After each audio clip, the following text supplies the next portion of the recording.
10 santimetr qoldirib, keyin buni qo'yardim. Bugungiday. Hozir bunga chim kerak emas degani uchun bir boshdan boshlab qo'yapman. Endi mana bu yerdan bunga 19 santimetr qo'ltiq uchun tushamiz. Ko'krak aylanasi 90. 22,5. 3 qo'shsak 25,5.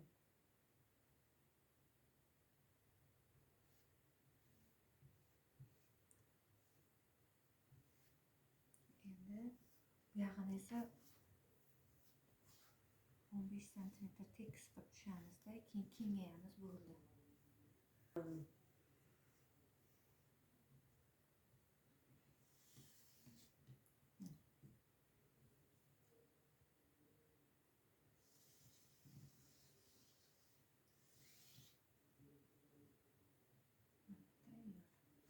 Endi qaranglar-da, men chimligini qanday bo'lishini ko'rsatay. Mana bu yerdan 10 santimetr qoldirib, keyin buni qo'yamizda. Pichamiz keyin mana bu chimga tushadi. Chimga tushadi, ha. Mana bu narsa ham bu yoqqa kengayadi. Qo'ltiqqa 10 santimetr qo'shiladi.